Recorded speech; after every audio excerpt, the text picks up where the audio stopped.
Hello les lions, j'espère que vous allez bien. Aujourd'hui, on se retrouve pour votre guidance de la semaine du 23 au 29 décembre 2024. Bien entendu, ça reste une guidance générale, donc ne prenez que si ça résonne en vous, que si ça vous parle, c'est très important. Comme toujours, je vous inviterai à aller voir votre signe solaire, ascendant et lunaire pour avoir le plus d'informations possible pour vous pour cette semaine. Donc les amis, on est parti pour votre guidance. Alors, pour cette semaine, il peut être question d'une personne du signe du bélier ou d'un homme ou d'une polarité masculine par rapport à qui vous doutez, vous posez des questions, à moins que ce soit cette personne qui n'arrête pas de vous poser des questions. C'est possible aussi. Pour d'autres, c'est on doute au niveau de notre ancrage, de notre stabilité et de notre capacité à pouvoir agir. Ok. Alors, au niveau de votre sphère énergétique, eh ben, on est totalement paumé par rapport à une concrétisation de projet, potentiellement sur le mois prochain. J'ai l'impression que c'est un petit peu tout ça n'arrête pas d'être sur ce sujet-là, j'ai l'impression pour vous en ce moment. En tout cas, on ne sait pas ce qu'on veut, on ne sait pas si c'est bon pour nous ou pas, on ne sait pas si on y va, si on n'y va pas, qu'est-ce qu'on fait. Donc on est totalement paumé, émotionnellement parlant et relationnellement parlant, par rapport à ce projet qui pourrait arriver sur le mois de janvier 2025. Ok. Au niveau de votre sphère matérielle, physique, votre vie de tous les jours, on voit qu'on est en train de grandir, de s'élever, peut-être vis-à-vis des enfants, si vous en avez, peut-être par rapport à votre enfance, peut-être aussi le fait de passer le cap de vouloir avoir des enfants, peut-être, en tout cas d'en avoir tout simplement, pas forcément que en vouloir en avoir, enfin bref, vous avez compris. Pour d'autres, il peut être question d'un enfant de signe du taureau qui est très important pour vous sur la semaine, dans tous les cas, on est en train de grandir, de s'élever, tout en gardant peut-être aussi son âme d'enfant. Ok ? Ou pour d'autres, il y a encore une notion où peut-être vous formez des enfants, ou vous avez des enfants à votre charge, ou vous en occupez.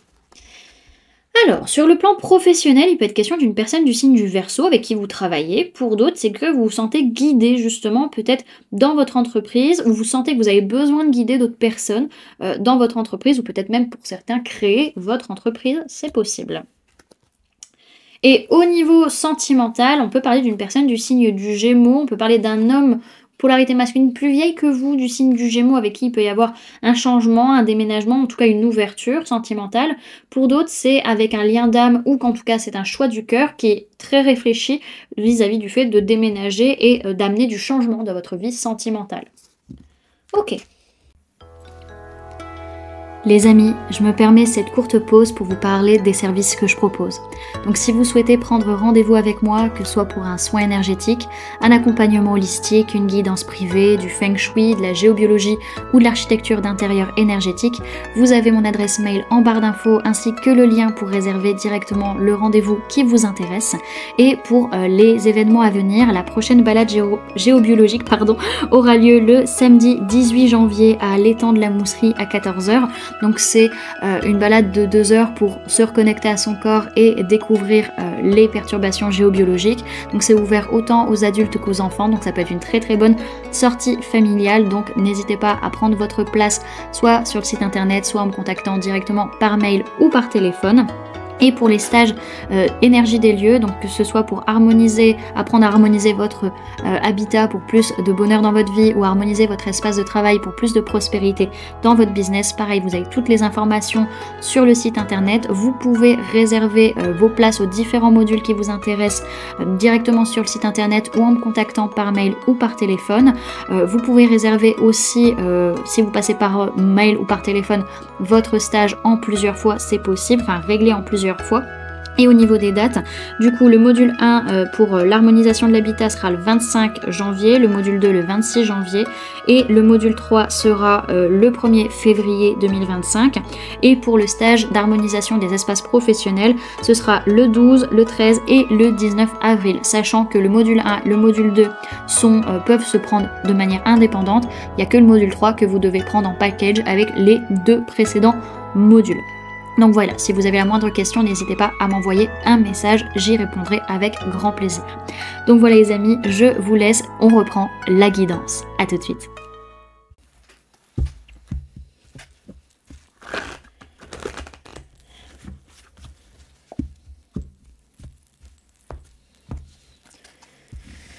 Alors, Lion du 23 au 29 décembre 2024, s'il vous plaît, mes guides.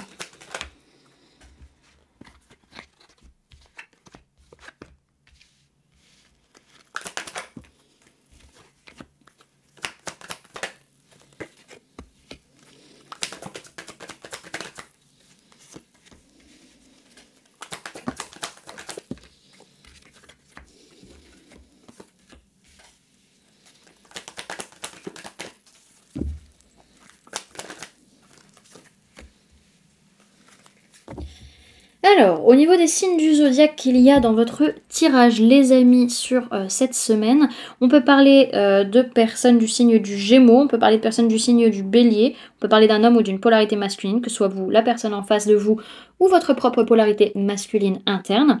En tout cas, il est question sur cette semaine de vous projeter, mais vous vous projetez plutôt par rapport à votre passé, donc ce que vous avez vécu.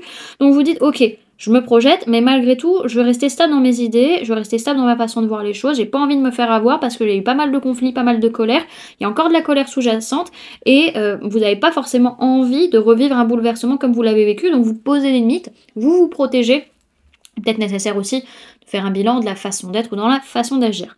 En tout cas, on voit que il y a quand même une notion de passer à l'action, d'agir, mais en même temps, on est très sur la défensive et on sait pas trop comment ça va se passer.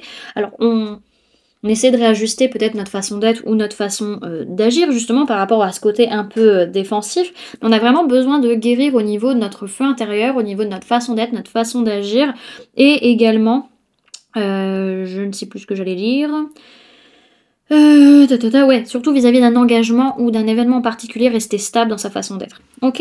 Donc il va y avoir des prises de conscience, il va y avoir des révélations qui vont pas être agréables du tout. Hein. Je vais pas vous le cacher, vraiment ça va être un cycle qui va se clôturer et qui va être assez douloureux pour pouvoir mettre quelque chose de nouveau en place concrètement parlant dans votre vie, soit avec un lien d'âme, soit vraiment par rapport à un choix de cœur ou par rapport à une personne du signe du Gémeaux et ou personne du signe du Bélier. En tout cas, il est question d'ancrage et de stabilité. Ok? Donc, on est en train de se projeter, mais par rapport à ce qu'on a vécu. Donc, on est quand même pas mal dans une posture où on dit les choses. On dit les choses clairement, on fait preuve de jugement, on dit les choses, et il y a des révélations qui sont faites. Et on a besoin de souffler, de se reposer par rapport à cette fin de cycle qui fait mal, qui est douloureuse, qui n'est pas évidente. Cette façon de voir les choses ou de communiquer qui demande à s'arrêter. Donc, ça demande vraiment de lâcher prise et de retrouver une guérison par rapport à notre mental. Alors oui, il peut y avoir de la colère, il peut y avoir pas mal de conflits par rapport à ce projet qui est en train de se mettre en place. Il y a cette notion aussi de devoir changer sa façon d'être et sa façon d'agir si on veut réussir à construire ça.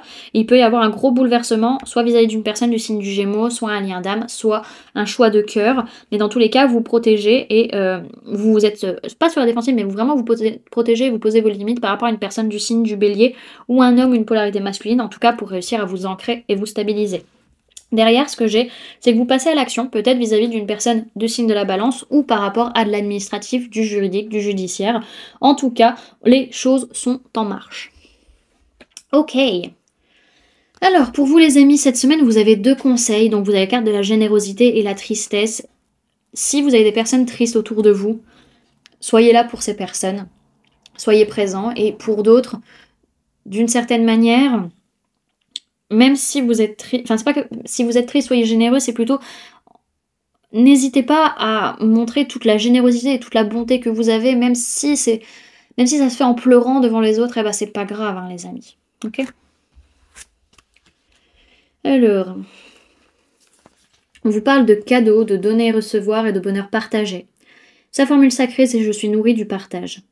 Préparer, créer, donner, autant de gestes pour offrir des instants de plaisir.